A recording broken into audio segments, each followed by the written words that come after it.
ہمیں ہمارے رب نے اس میں عزت بخشی، اس میں ہمیں سرخرو کیا۔ وجہ اس کی کیا ہے؟ اس کی وجہ یہ ہے کہ تمام لوگ ایک خلوص نیت سے بغیر کسی لالچ کے اپنے حقوق کے لیے کھڑے ہیں۔ ہم اپنے رب کا جتنا بھی شکریہ ادا کریں وہ کم ہے۔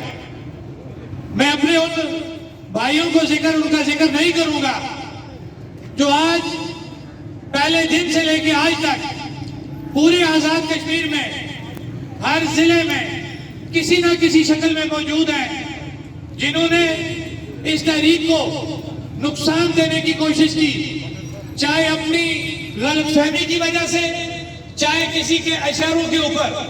میں ان کو بھی سلام پیش کرتا ہوں، لیکن رب سے میں یہ دعا گو ہوں کہ اللہ انہیں اس ریاست کے حوالے سے نیک جو ہے وہ ہدایات دے۔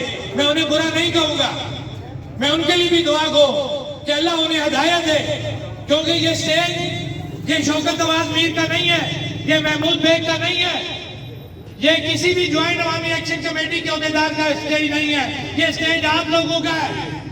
لہذا میں بار بار یہ بات کرتا ہوں کہ یہ تحریک اب ختم نہیں ہو سکتی۔ پانچ تاریخ کا جو ہمارا فیصلہ تھا، میں اس پہ بھی لمبی بات نہیں کروں گا۔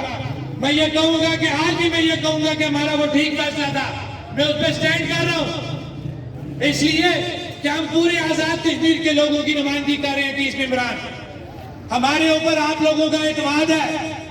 اگر ہم نے ہیرو بننا ہوتا نا تو ہم 5 تاریخ کو ہیرو بن سکتے تھے، لیکن آج یہ اتنا بڑا پنڈال ہم نہ سجا سکتے۔ وہی لوگ جو آج ہمیں یا اس دن ہمیں سرٹیفکیٹ دے رہے تھے غداری کا، بکنے کا، میں انہی اپنے بھائیوں سے آج یہ بات ہے طریقے سے باحترام یہ پوچھتا ہوں کہ اگر شوکت نواز میر، محمود بیگ، اصغر میر، مصطفیٰ لالا، میرا بھائی انجم زمان، میرے جتنے وہ بھائی وہ چاہے کسی بھی شکل میں بیٹھے ہوئے ہیں، میرے طلبہ، میرے تاجر، میرے ٹرانسپورٹر، میرے کونسلر، میرے وکلا، میری سول سوسائٹی، اگر وہ بکی ہوتی نا تو آج یہاں پہ نہ کھڑی ہوتی۔ یہ ثبوت ہے اس چیز کا کہ نہ ہم اس سے پہلے کبھی بکے ہیں اور نہ ہم آئندہ کبھی بکیں گے۔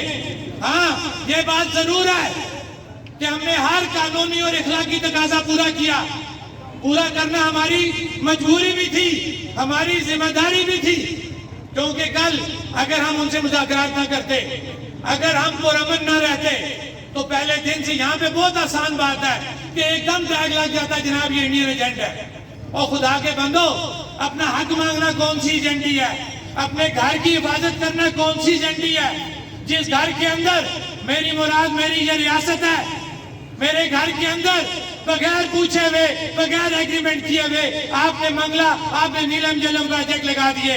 اور اگر میں نے اتنی سی گستاخی کر دی کہ میں نے پوچھا کہ یار یہ گھر میرا ہے، یہ ریاست میری ہے، بتاؤ یہ اتنے بڑے بڑے پروجیکٹ تم نے کس قانون کے تحت لگائے؟ تو مجھے کہا گیا کہ آپ انڈین ایجنٹی کر رہے ہو، آپ ہماری جو ہے خوشحالی میں رکاوٹ پیدا کر رہے ہو۔ میں